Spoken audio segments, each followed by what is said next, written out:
सवाल ही नहीं होता है। तो इस प्रकार से अद्वैत सिद्धांत को ही अमृत कहा गया है। और ये अमृत तुम्हें किसी वस्तु से प्राप्त नहीं है। ये आज के इस श्लोक का सार है। तुम धन से प्राप्त करना चाहते हो, तुम्हारी भूल है। ठीक है, तुम परिश्रम से प्राप्त करना चाहते हो, ये तुम्हारी भूल है। तुम देवताओं को प्रसन्न करके प्राप्त करना चाहते हो, ये तुम्हारी भूल है। तुम बिजनेस व्यवसाय करके जगत में अपना नाम करके मुक्ति प्राप्त करना चाहते हो, ये तुम्हारी भूल है। तुम अपने घर परिवार को अच्छा बना करके मुक्त होना चाहते हो। लोग कहते हैं जिम्मेदारियों से मुक्त हो लें ताकि बाद तुम्हारी जो है कथा सत्संग में आया करें। कौन सी जिम्मेदारी है तुम्हारी? है? पहली घटना तो यही है कि मनुष्य की जिम्मेदारी केवल मुक्त होना है।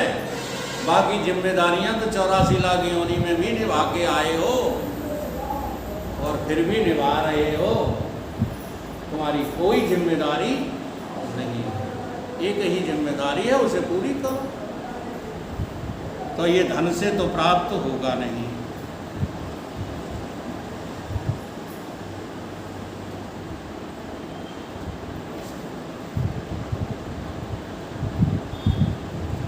परमात्मा कोई ऐसी चीज है कि जिसको तुम बनाना चाहते हो।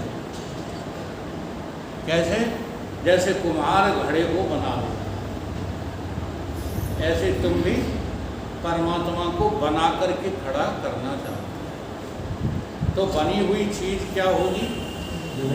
बिगड़ जाएगी। कितना भी बनाना, कितना भी कोशिश करना, लेकिन वो बनी बनाई चीज तुम्हारे पास रहेगी नहीं। इसलिए सारी कोशिशें बंद करके अपने हृदय को निष्कामता की सीढ़ी को लेकर कर्म हो चाहे भक्ति हो, बिना निष्कामता के हृदय शुद्ध नहीं होगा। और जब तक हृदय शुद्ध नहीं होगा तब तक आपके हृदय में ये अमृत नाम की मुक्ति प्राप्त नहीं हो सकती। तो अपनी पत्नी मैत्री को भी यही अद्वैत का सिद्धांत समझा दिया और कहा कि ये किसी प्रयत्न से जो है प्राप्त होने वाली नहीं, ये श्रमहीन साधना है और सतगुरु भगवान ही इसमें सहयोग करते हैं।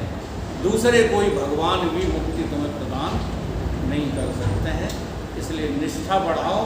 तो केवल सत्य की अवधारणा रखने वाले किसी सज्जन महात्मा से, सद्गुरु से निष्ठा बढ़ाओ।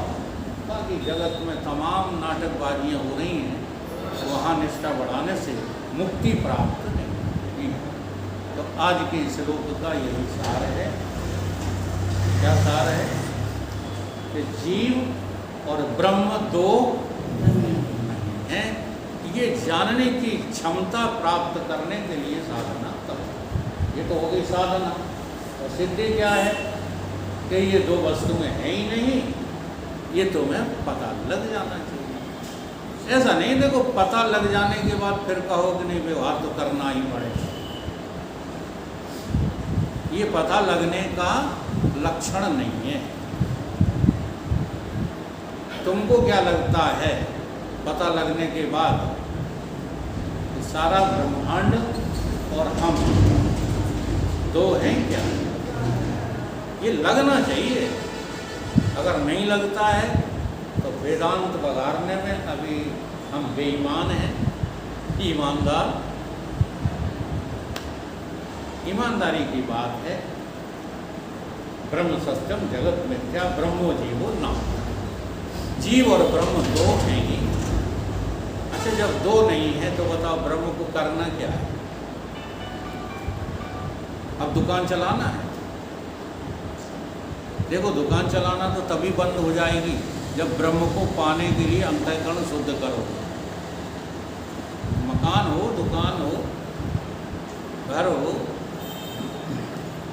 बड़ी बड़ी डींग मारने से काम नहीं चलेगा। अंतःकरण की शुद्धि के लिए सर्वप्रथम यही साधना है परित्याग। परित्याग के बिना अंतःकरण की शुद्धि सिद्ध नहीं हो रही। बिना वैराग्य के भजन कैसे करोगे? जब तक विवेक पूर्ण वैराग्य नहीं है तब तक भजन